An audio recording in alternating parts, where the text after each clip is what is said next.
এবং ফল। মানুষের স্বভাব হলো এটাই যে তিনি নিজের প্রত্যেক পরিশ্রমের প্রতিফল প্রার্থনা করেন।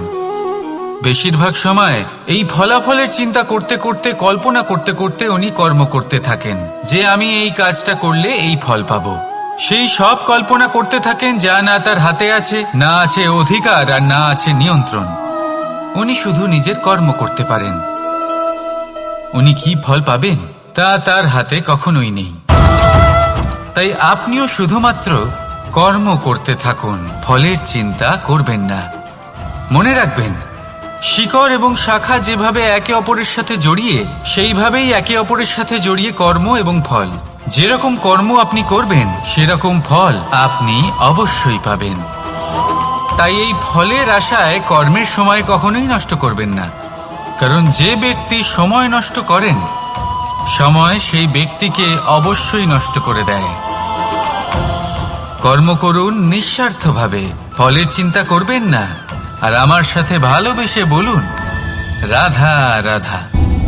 কর্ম এবং ফল। দেখতে গেলে এই সমস্ত ব্রহ্মাণ্ড এই দুইয়ের মাঝেই স্থির হয়ে আছে। মানুষজন কর্ম করেন ভালো ফল লাভের আশায়, আর ভালো ফল লাভের আশায় উনি এটাই ভুলে যান যে উনি যে কর্ম করছেন তা কি করছেন। আমি বলেছিলাম কর্ম করুন ফলের চিন্তা না করে, কিন্তু কি কর্ম করছেন সেই বিষয়ে ভাবাটাও অত্যন্ত আবশ্যক।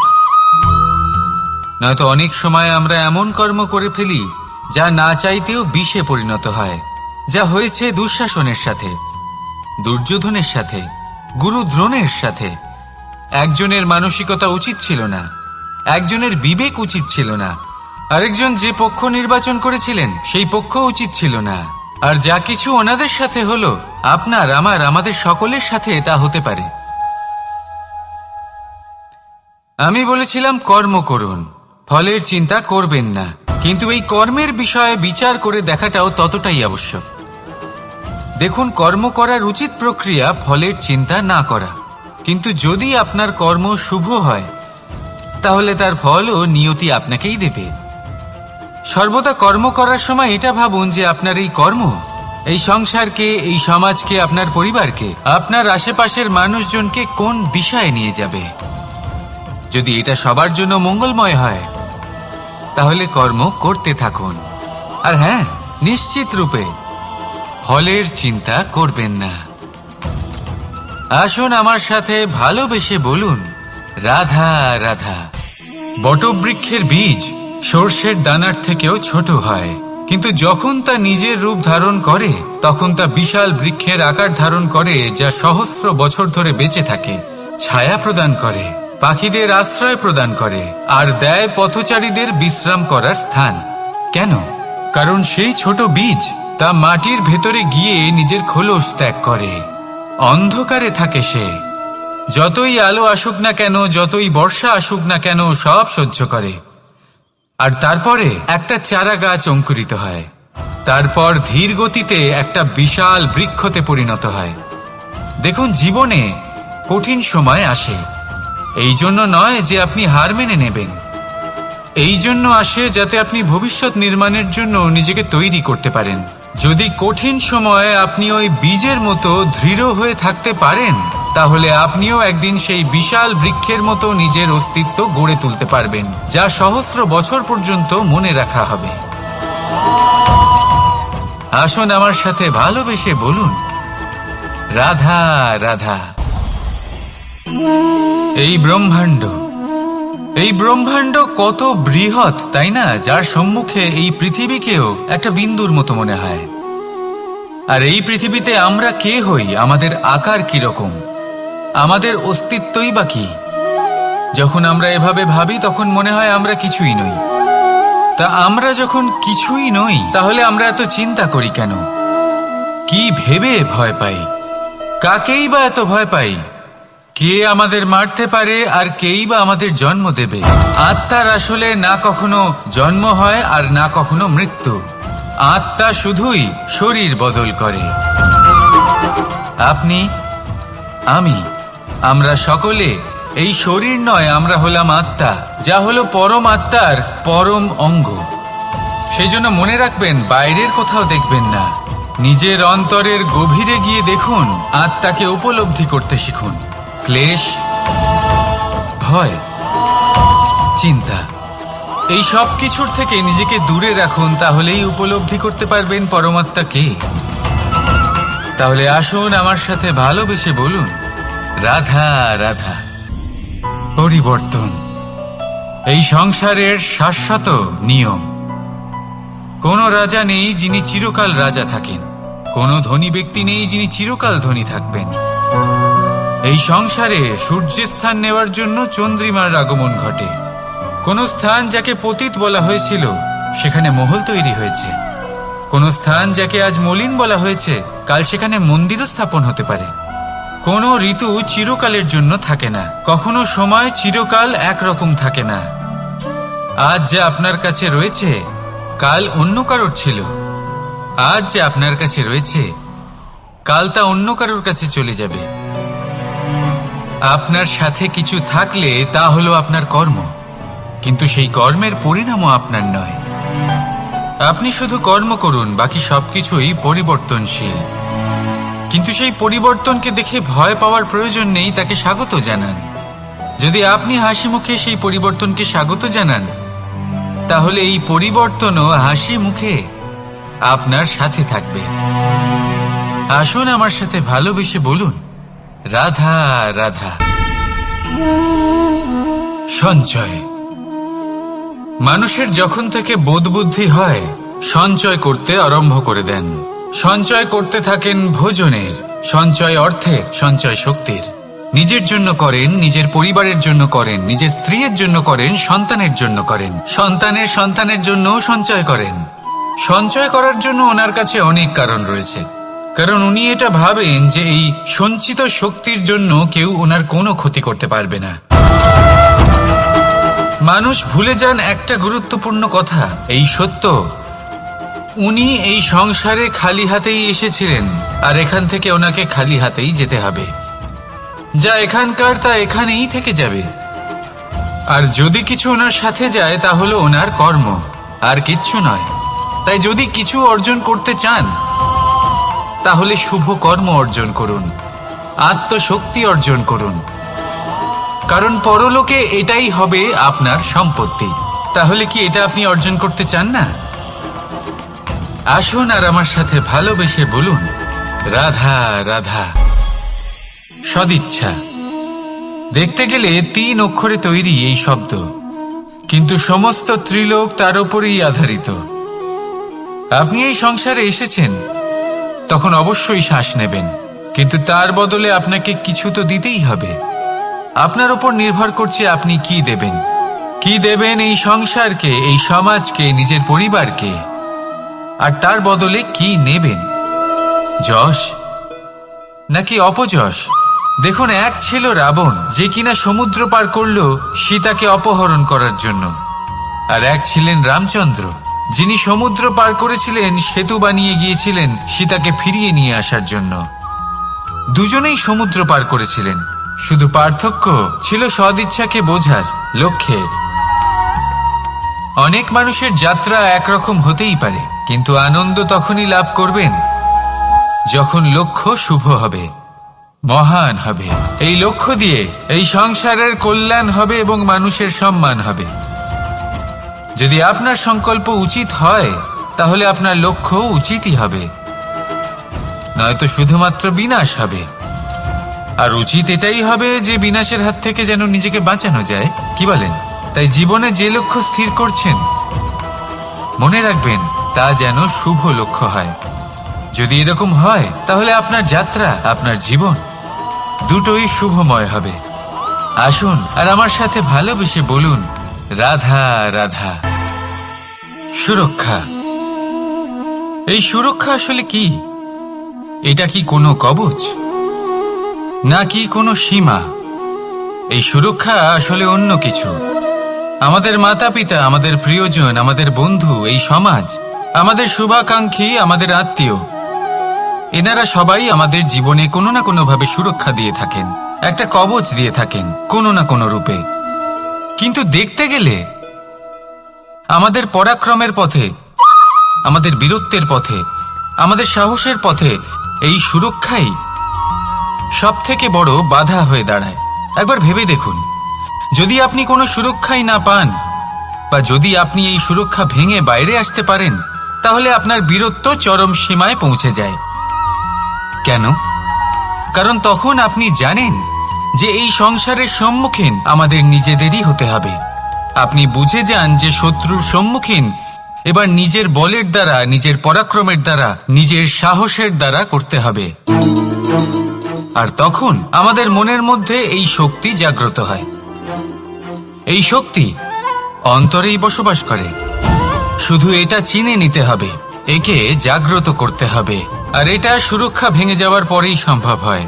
আর যারা নিজের শক্তি সম্পর্কে জানেন,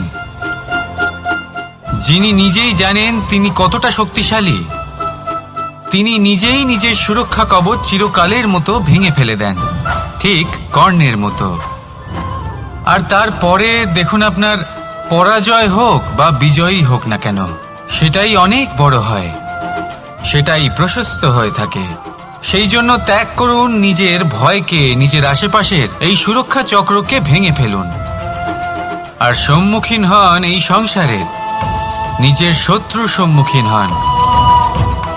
পরাক্রমের এই অঙ্কুর, তা অঙ্কুরিত হওয়ার জন্য বীজের উপরের এই কবচ, এটা ভেঙে যাওয়া অতি আবশ্যক। আসুন আমার সাথে ভালোবেসে বলুন, রাধা রাধা। যখন আমরা হাঁটতে থাকি আর আমাদের পায়ে কাঁটা বিঁধে যায়, তখন মুখ দিয়ে আহ বেরিয়ে আসে, কান্না চলে আসে, আর অনেক সময় অভিশাপও বেরিয়ে আসে। কিন্তু আমরা কি কখনো এটা এইভাবে দেখেছি, এইভাবে ভেবেছি যে আমরা যে পথে চলেছি সেই পথে কাঁটা বিঁধেছে, নাকি আমরা সেই পথ নির্বাচন করেছি যাতে শুধুই কাঁটা রয়েছে? নাকি আমরা এভাবে ভেবে দেখেছি যে এই কাঁটা আমাদের কষ্ট দিতে এসেছে, নাকি এটা আমরাই বিছিয়ে রেখেছিলাম? সাবধান থাকা উচিত ছিল, কারণ কাঁটা বিঁধলে যন্ত্রণা হবে, চিৎকার করে ফেলতে পারি, মুখ থেকে অভিশাপও বেরিয়ে আসতে পারে। কিন্তু এই অভিশাপ শুধুমাত্র আমাদের তরফ থেকে অভিশাপ হয়, সামনের ব্যক্তিটির ওপরও নির্ভর করে। এবার সেই ব্যক্তি যদি এমন হয় যে ফুল আর কাঁটা এই দুই সমানভাবে গ্রহণ করতে পারে, তার কাছে অভিশাপও বরদানে পরিণত হয়। শেষ পর্যন্ত ব্যাপারটা দাঁড়ায় ভাবনা, চিন্তা, দৃষ্টিভঙ্গির ওপর। কারণ আপনার এই ভাবনাই সত্যি হয়ে সামনে আসে। সেই জন্য এই ভাবনা, চিন্তা, মানসিকতাকে গুরুত্ব সহকারে দেখবেন। এই বিবেচনা নিয়ে বিবেচনা করতে শিখুন। আমার কথার অর্থ হলো যে জীবনে যখন এরকম কিছু একটা ঘটবে, তখন ভেবে দেখুন যে এরকম কেন হলো। আপনি কি এমন কোনো কর্ম করেছিলেন যার কর্মফল এটা? এমন কোনো কাজ যা অনুচিত ছিল, অসত্য ছিল, যা অভদ্রতার কারণ ছিল? ভেবে দেখা প্রয়োজন। দেখুন, ইচ্ছে হলো আপনার যে আপনি কি করতে চান, ভাবনা আপনার, সত্য আপনার, জীবন আপনার, সিদ্ধান্ত আপনার। আসুন আর আমার সাথে ভালোবেসে বলুন, রাধা রাধা। সময়, এই সময় আসলে কি? এই সময় একটা সরল রেখা তো কখনোই নয়।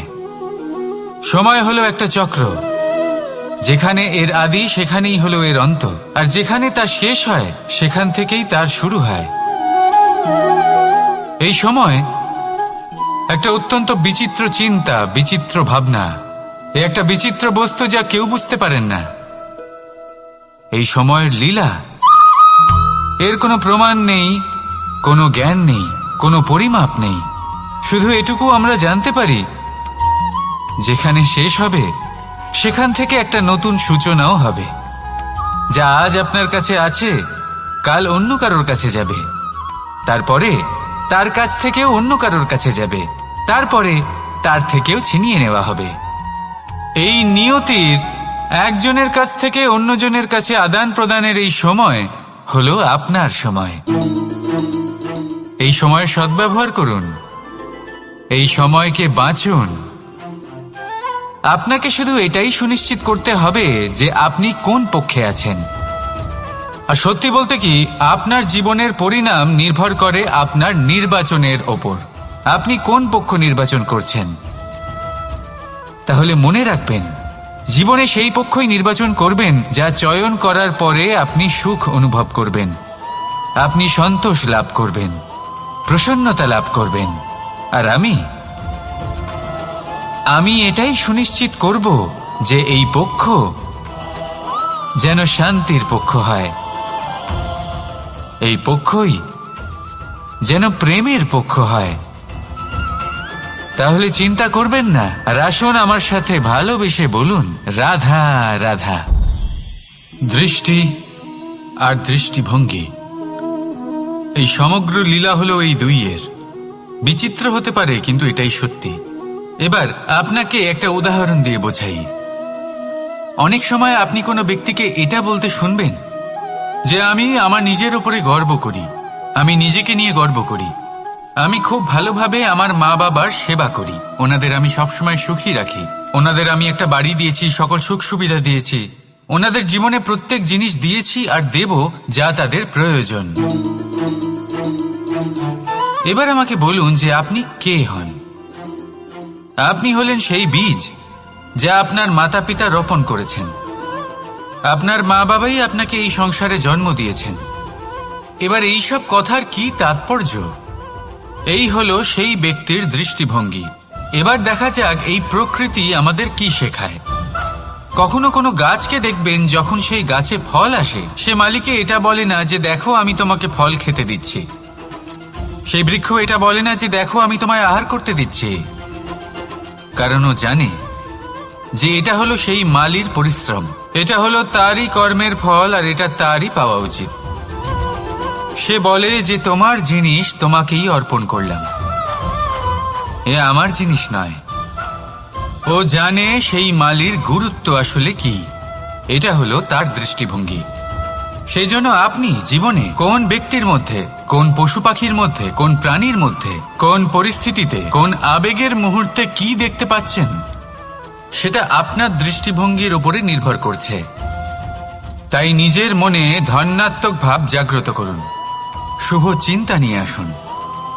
এই ভাবনাই সত্য হয়ে সামনে আসবে। এই দৃষ্টিভঙ্গি এমন হয়ে যাবে যে আপনার জীবনে সবকিছুই শুভ হবে।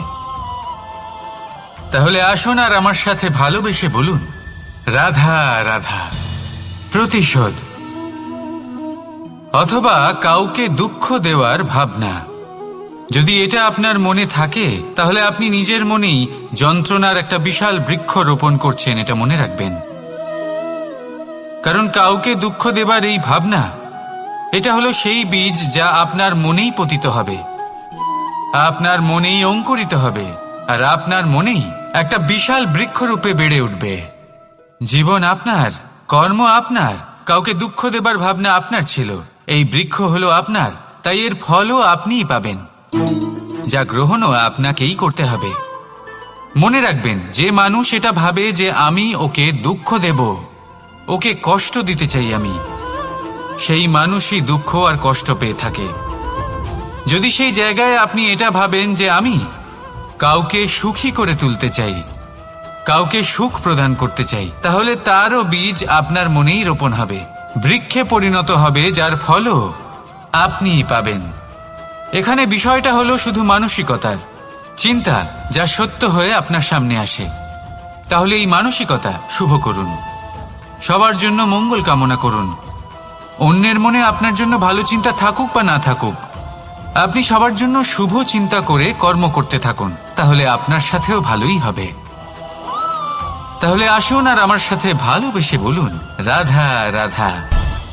সুখ আর অভিজ্ঞতা, এই দুই জীবনে একসাথে কখনোই আসে না।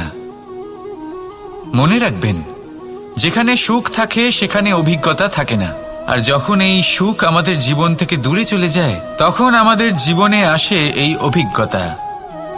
পরমাত্মা, প্রকৃতি, নিয়তি এই অভিজ্ঞতাকে আমাদের জীবনে পাঠান, যাতে আমরা একটা অত্যন্ত গুরুত্বপূর্ণ শিক্ষা, একটা জ্ঞান প্রাপ্ত করতে পারি। এই অভিজ্ঞতা আমাদের শেখায় যে অতীতে এমন কি হয়েছিল যা আমাদের করা উচিত হয়নি। আমাদের শেখায় ভবিষ্যতে এমন কি আছে যা আমাদের করা উচিত আর কি করা উচিত নয়। দেখতে গেলে এই অভিজ্ঞতা আমাদের সেই শিক্ষা দেয় যার জন্য আমরা সুখের দিকে উচিতভাবে অগ্রসর হতে পারি। সেই জন্য জীবনে যখনই দুঃখ আসবে, দুঃখের এই সময় আসবে, তখন হতাশ হবেন না। বোঝার চেষ্টা করুন এই পরিস্থিতি কেন এসেছে, কি শিক্ষা দিতে এসেছে। যদি আপনি সেই জ্ঞান লাভ করেন, সুখের পথে অগ্রসর হন, তাও উচিত রূপে, তাহলে এই অভিজ্ঞতার উদ্দেশ্য পূরণ হয়ে যায়। তাহলে আসুন আর আমার সাথে ভালোবেসে বলুন, রাধা রাধা। জীবনে শিখরে পৌঁছানোর জন্য মানুষের কি প্রয়োজন হয়ে থাকে? সিঁড়ির। কিন্তু তাও প্রত্যেক মানুষ, প্রত্যেক ব্যক্তি শিখরে পৌঁছতে পারেন না। এর কারণ কি? কারণ একটা হতে পারে যে মানুষ কল্পনা করতে থাকেন কিন্তু সিঁড়ি খুঁজে পান না। কিছু মানুষ খুঁজে নেন কিন্তু তা পেয়ে এতটাই প্রসন্ন হয়ে যান যে তারপর আর কোনো কর্মই করেন না। খুব সোজা ব্যাপার। অনেক মানুষ সিঁড়ি খুঁজে পান না, আর যদি পেয়েও যান তাও যতক্ষণ না তাতে চড়ছেন সেই শিখরে পৌঁছবেন কি করে? যতক্ষণ না আপনি পরিশ্রম করছেন, যতক্ষণ না সেই সিঁড়িতে আপনি চড়ছেন, যতক্ষণ না ক্লান্ত হচ্ছেন, আপনার পায়ে হাঁটুতে ব্যথা না হচ্ছে, ততক্ষণ এই শিখরে পৌঁছানোর সৌভাগ্য লাভ করতে পারবেন না। তাহলে কল্পনার সাথে কর্ম করুন, পরিকল্পনার সাথে পরিশ্রম করুন, সব কিছু পাবেন। আসুন আমার সাথে ভালোবেসে বলুন, রাধা রাধা। সমস্যা, কঠিন সময়, সংকট, বিপদ কার জীবনে নেই?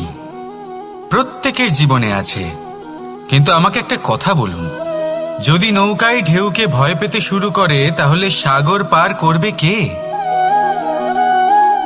কখনো কোনো ছোট্ট পিঁপড়েকে দেখেছেন, যে আকারে হয়তো ছোট হতে পারে কিন্তু বড় শিক্ষা দিয়ে যায়? কিন্তু আমরা শিখি না।